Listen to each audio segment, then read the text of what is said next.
history is HOT right now. A lot of my colleagues in history across the country are engaged in ways I could not have foreseen only a few years ago. I want to talk about that through my own personal experience. A couple of years ago, or really not even 2 years ago, on the night of August 11th, 2017, it was a Friday evening, and I was looking on my Twitter feed, as I like to do, waste time on Twitter.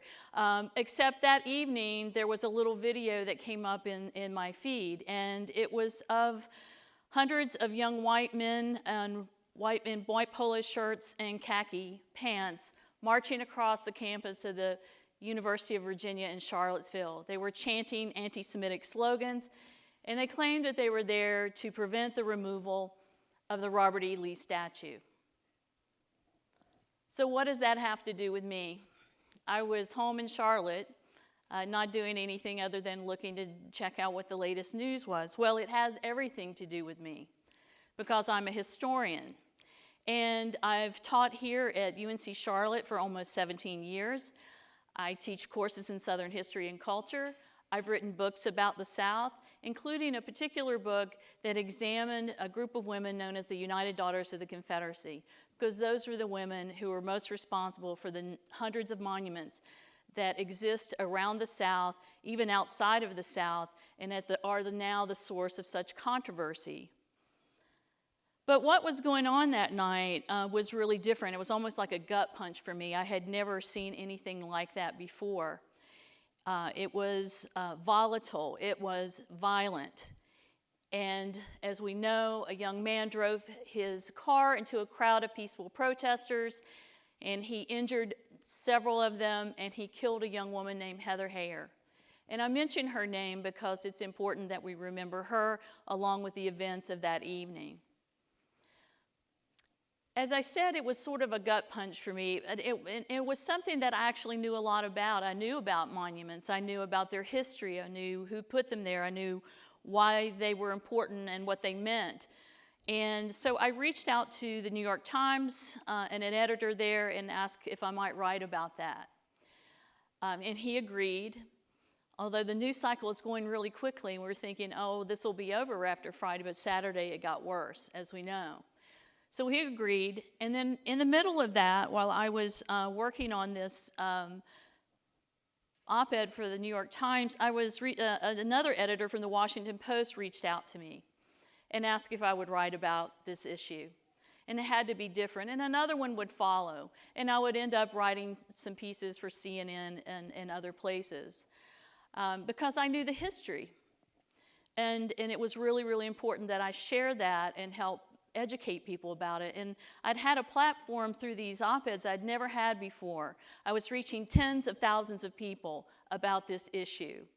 And what ended up happening after that is that because those things came out, it seemed like journalists from everywhere were coming out of the woodwork, emailing me, calling me, and wanting to know more about these monuments, about these women who were responsible for putting them there. And the next thing you know, I'm being interviewed in newspapers around the country, in magazines that you all are familiar with. The Atlantic, Newsweek magazine, Daily Beast, Mike, Village Voice, Salon. I was quoted in all of these, and I don't think I really slept for nearly 2 weeks after this happened. I also was interviewed by newspapers around the world, in Germany, in Sweden, in Denmark, and this Washington, D.C. bureau chief of the Asahi Shimbun flew down from Washington to interview me just so he could interview me for the Tokyo paper. So all around the world, people wanted to know about these monuments, and they were asking me about it because I did know about it. And I interviewed on the BBC NewsHour, etc. I did this Vox video that went viral. I was on Uncivil, and the thing that surprised me the most that I was in Glamour magazine. I mean, no historian thinks that they're going to end up in Glamour magazine. And yet, here I was. And it wasn't because I was particularly special. It had to do with the fact that history really matters. And people are hungry for history in a way I haven't seen in a long time. And this is why these journalists were reaching out to me, and I was appearing on things like Israeli television. I was like, what is going on with my life right now? Especially when all I wanted to do was sleep. So it's not because I was special. It was because people are interested. And it's because history really does matter. And it doesn't matter just as studying the past for the past's sake.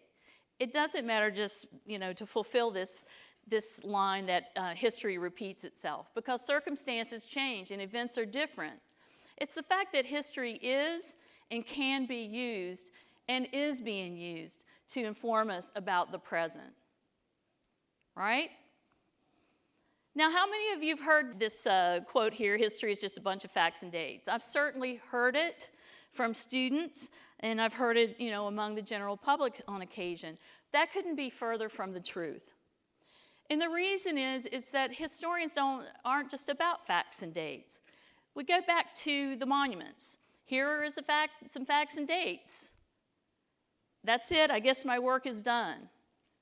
But it's not done, because that's not history, not a full accounting of history. If it was, we wouldn't be having classes on it, et cetera, et cetera. It's because, that historians aren't just interested in the facts and the dates. They're interested in the how and the why and what motivates people to do what they do, whether they're doing that to better the world around them or they're doing it because of their hatred for other people. Now, like I said, I'm not special. What is going on here is something that could happen to any historian who knows their topic very well, or anyone with just a solid grasp of the past. Pick any subject that's in current events right now. Immigration, terrorism, Black Lives Matter, nationalism. I could go on, and there's a history for all of that. There's a history for all of that that informs what is taking place today. Now, one of the things that's exciting about being a historian, and one of the things that I think is important about having a solid grasp of the past, is that no one can tell you what you know to be true is false. Conversely, no one can tell you something is true that you don't know to be false, okay? And the reason is, as historians and as those of us with a solid grasp of history, we have the receipts. And the receipts is the evidence. And so this is where I think it's really important that history matters and your knowledge of history matters. As a professor and other professors that I know who teach history classes, we try to share those with you, to share the receipts, whether it's through a class, whether it's through public essays that we write, or even on Twitter. There is a name for historians who are active on Twitter, Twitterstorians. Okay, and there are hundreds of us out there. Now, we're not going to be able to tell you in 280 characters an entire history, but it is a tool of communication that's really valuable because, as you know, in Twitter you can link to things. You can link to articles and essays, etc. And so this is where this, comes into play.